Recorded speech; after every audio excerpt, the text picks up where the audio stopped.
말씀 보겠습니다.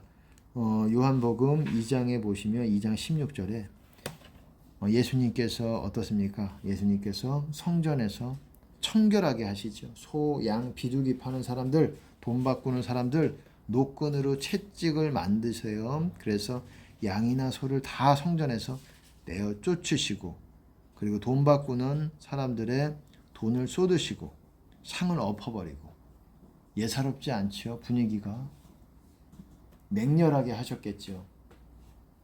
그 부드러우신 하나님이 그 사람들이 굉장히 화가 났을 수도 있어요. 그리고 당신 뭐 하는 것이냐고, 돈 바꾸는 자들의 상을 엎어버리면 돈이 막 이렇게 흩어지잖아요.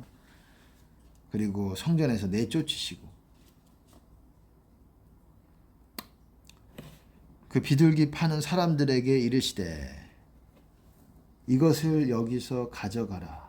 내 아버지의 집으로 장사하는 집을 만들지 말라. 오늘 내용이 꼭 이 말씀과 맞지 않을 수도 있어요. 하나님께서 주시는 대로 나누려고 합니다. 여러분, 예수님께서 그렇게 말씀하셨어요. 너희가 나를 사랑하면 내 말을 지킬 것이다. 왜 지킬까요?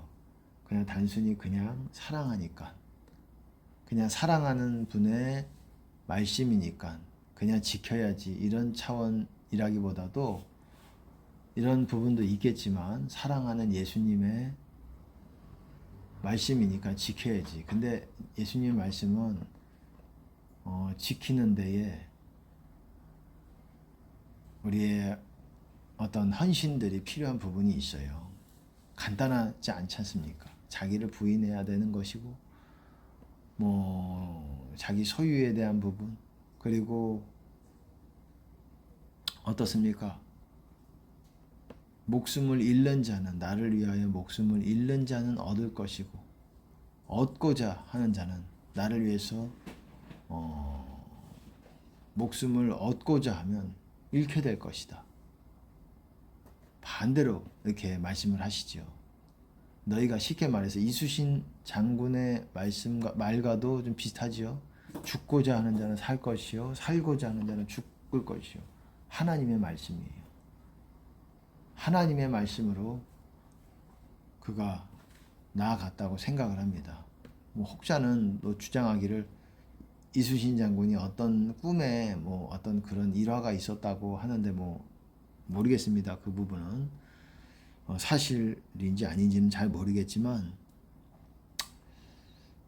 어찌됐든 예수님의 계명들을 지키는 것, 사랑하는 것, 그냥 좋은 사람 사랑하는 게 아니라 안 좋은 사람을 사랑하는 것 쉽지 않잖아요. 정말 본성을 아주 거스르는 일이잖아요. 사람의 본성이 그렇지 않잖아요.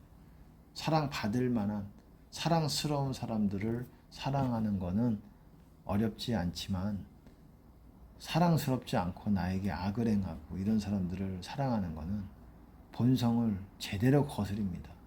용서라는 것도 본성을 제대로 거스르기 때문에, 내 본성이 남아있기 때문에 그게 쉽지 않은 거예요. 어려운 거예요. 내 본성이 아주 남아있어요.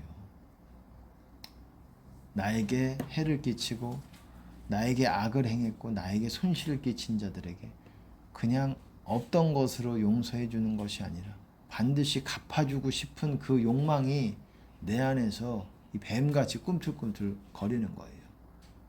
이거를 못 이기는 거예요. 그 꿈틀거림을 내가 못 이기는 거예요.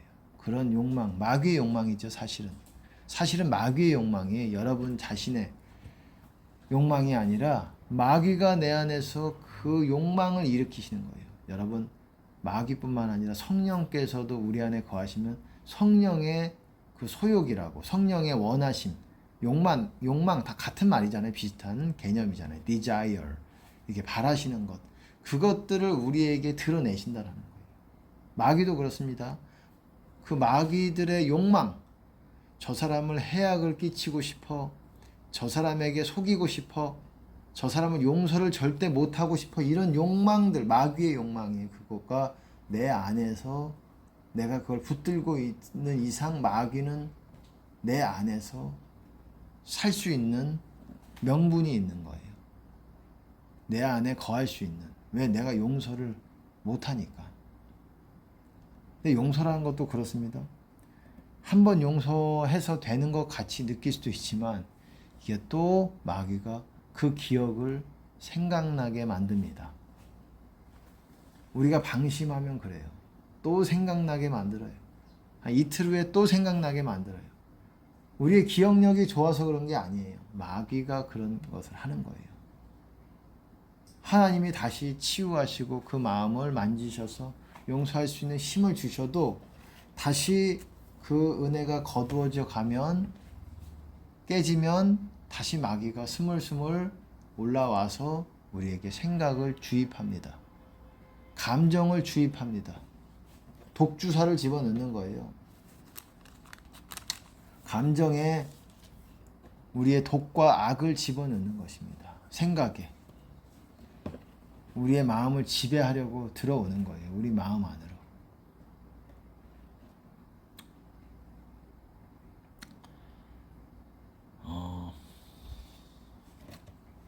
그렇습니다. 어쨌든 성령께서도 그렇게 하시는 거고. 그러니까 우리가 다 용서 다 해야 되고, 어떻습니까? 마귀를 내 안에서 깨끗하게 하시려면 이거는 뭐 외적인 성전에 대한 청결하는 그 모습이지만 우리는 내적인 내 모습을 내 안에, 내가 성전이기 때문에, 내 몸이 성전이기 때문에, 내 몸이라는 건 내 몸 안에 성령께서 안에 들어와 거하시는 전이기 때문에 이게 더러워지면, 내 몸이 더럽다는 게 뭐 흙탕물, 진흙탕, 손 안 닦고 이게 아니라 이 몸 안에 성령의 전이기 때문에 이 내 마음 안에, 이 몸 안에 있는 내 마음, 이 영혼 안에 있는 더러운 것들을 씻어내지 않으면 성령께서 불편해 하신다라는 거예요. 같이 거하시기 어렵다라는 거예요. 그런 차원에서 우리가 눈과 귀와 입술을 깨끗하게 해야 된다라는 거예요. 눈과 입과 생각과 마음, 그거를 저는 눈, 입, 생마 이렇게 말씀을 드려서 이런 회개를 해야 돼. 눈을 씻습니다. 눈을 용서해 주시옵소서. 우리가 합당치 않은 것들을 본 것들, 입을 함부로 말한 것들 용서해 주시옵소서. 그리고 생각에 합당치 않은 생각들, 사랑의 생각이 아닌 것들, 나의 생각들, 육의 생각들, 그리고 마음, 이런 마음에 이 마귀의 마음을 받아들인 것들. 마귀는 마음을 통해서 이렇게 주입합니다. 마음에 뭘 주입하냐? 그 마귀가 원하는 것을 주입하는 거예요. 그럼 세상 사람들은 경계가 없으니까 그냥 바로 거기에 들어가는 거예요. 액션이 나오는 거예요. 말이 나오는 거고. 근데 믿는 자들이 그러면 안 되겠죠. 그러니까 입을 좀 조심해야 되고, 행동을 좀 조심해야 됩니다.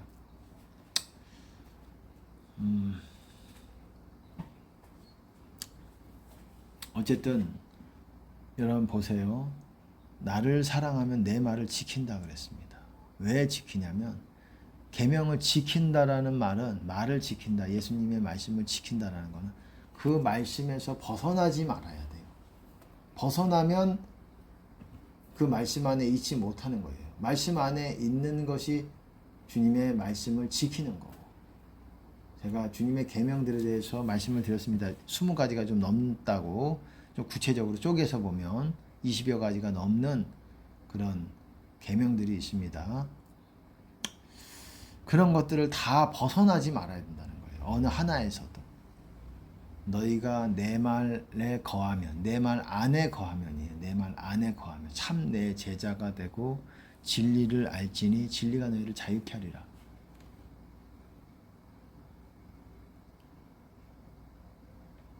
내 말 안에 거하는 거, 그게 말씀을 지키는 거. 그런 자들이, 왜 그러냐면 그런 자들이 주님 안에 거하기 때문에, 주님을 만나기 때문에. 그래서 너희가 나를 사랑하면 내 말을 지킬 것이다. 이 말은 너희가 나를 사랑해서 만나기를 원하면 만나기 위해서, 그리고 그 자신 안에 거하기를 원하는 사람마다 주님의 말씀을 지킬 수밖에 없어요. 왜냐하면 벗어나고 안 지키면 주님의 임재가 멀어지기 때문에 그렇습니다. 그래서 정말 주님을 사랑하고 주님의 임재를 사랑해서 주님과 함께 있기를 원하면 주님의 계명을 지킬 수밖에 없다라는 거예요. 근데 지킨다라는 건 하나도 벗어나면 안 된다라는 거예요. 그 중에서 자주 벗어나는 것 중에 하나가 용서 못해서, 다른 사람들에 대해서 용서 못해서 용서를 해야 된다는 거예요. 그건 어려워요. 사람마다도 또 다르겠지만, 제가 오늘 좀 여러분들에게 강조하고 싶은 부분은 뭐 설교를 길게 하지는 않겠습니다. 죄를 찾아야 된다라는 거예요. 죄를 찾아야 된다. 내 안에 주님의 임재가 있지 못하다는 것. 여러분, 악인에게는 평강이 없다라고 했습니다. 의인에게는 평강이 있다라는 거예요. 의인이 천국 간다고 했습니다. 의인 천국, 악인 지옥이라고 했어요. 의인은 천국 가는 거예요. 의인에게는 주님의 평강이 있습니다. 주님의 임재가 있습니다. 악인은 우리가 주님의 계명을 다 지킨다고 할지라도 내가 뭐에서 하나 벗어났는지 또 모를 때가 있어요. 모를 수가 있어요. 벗어나면 주님의 임재가 깨져요. 다시 또 악인이 되는 거예요. 여러분, 그렇습니다. 그거를 아셔야 돼요. 나는 의인이야 라고 말할 수 있는 사람이 예수님 외에는 없을 거예요. 왜냐하면 의인이었다가도 악인이 되고 왔다 갔다 해요. 이게 아주 10분 전에도 의인이었다가 악인이 될 수가 있어요. 내가 죄를 지으면 그때부터는 하나님께서 악인, 죄인으로 보시는 거예요. 그러니까 우리의 구원이 정말 우리의 행위와 말과 행위와 어떠함에 따라 달려 있어요. 그거를 주의하지 않을 수가 없다라는 겁니다. 말과 행동들과. 그래서 내가 만약에 주님의 임재가 없다, 평강이 없다, 그러면 악인이고 죄인인 줄 아시고 뭘 어떻게 해야 되냐면 주님과 또 멀어진 부분이 있을 거 아닙니까? 그러면 어떻게 해야 되냐? 죄를 찾아야 돼요. 하나든 두 개든 내가 어떤 죄에 걸려 있는 거예요. 그러면 주님의 임재가 느끼기가 어렵습니다. 그래서 죄를 찾아야 돼요. 왜 걸려 있을까? 뭐에 걸려 있을까? 잘 찾기 어려울 때가 많이 있어요. 많이 있습니다. 내가 뭐에 걸렸지 도대체? 내가 뭘 잘못한 거지? 일반적으로 걸리는 것 중에 하나가 용서를 점검해 봐야 됩니다. 용서. 그래서 제가 용회방 그런 거, 용서, 회개, 방언. 방언을 하기 전에 반드시 용서, 회개를 점검을 해 보셔야 돼요. 내가 용서 안 된 사람, 갑자기 생각나서 용서가 안 된 사람이 있나? 전에는 용서했지만 그럴 때에 또 다시 죄인이 되는 거예요. 악인이 되고, 같은 말입니다. 악인, 죄인. 그러니까 우리의 삶이 이런 거의 반복이에요. 뭐 더 훌륭하신 분들도 있겠지만 아니요, 거의 뭐 이거의 반복이에요. 믿음이 좋은 사람이, 믿음이 안 좋은 사람은 의인이 되질 않아요. 그냥 악인인 채로 사는 거예요. 그냥 교회 열심히 다니면서 구제도 하면서 기도도 하면서 그럴 수 있어요. 악인인 채로 사는 거예요. 의인이 천국에 가는 거예요. 결국은 내가 계명들을 지키고 주님의 음성 중에서 다 이런 것들에 순종하고 있느냐. 저도 뭐 그렇습니다. 내가 왜 이렇게 지금 영적 상태가 좀 안 좋을 때는 뭐에 걸려있지? 계속 생각해도 모르겠어요. 뭐에 걸린 거지? 생각나게 해주세요. 해주셔서 한참 있다가 찾게 됩니다. 아, 이거에 걸렸구나. 내가 이것 때문에 그랬구나. 그래서 그거 회복하면, 해결을 하면 바로 또 하나님께서 은혜를 품게 하십니다. 은혜를 주십니다. 이런 연속이에요. 신앙생활은. 내가 죄를 아주 완벽하게 안 지면 좋겠지만 짓는다고 할지라도 바로 빨리 찾아야 돼요. 찾아서 내 입으로 자백을 하고 하나님의 용서를 구해야 되고, 용서를 구하면 하나님께서 용서를 해주십니다. 그 하나를 찾아도 안 된다 그러면 두 개를 찾아야 돼요. 세 개를 찾아야 돼요. 그러니까 항상 내가 어떤 부분에서 벗어나 있는지를 점검해야 된다는 겁니다. 죄를 찾아야 돼요. 늘 찾아야 됩니다. 안 찾은 상태로 계속 지체되면 여러분 생명책에서 지워질 위험에 있게 되는 거예요. 주님의 이름을 부르시고 기도하시고 여러분 오늘은 여기까지만 하겠습니다.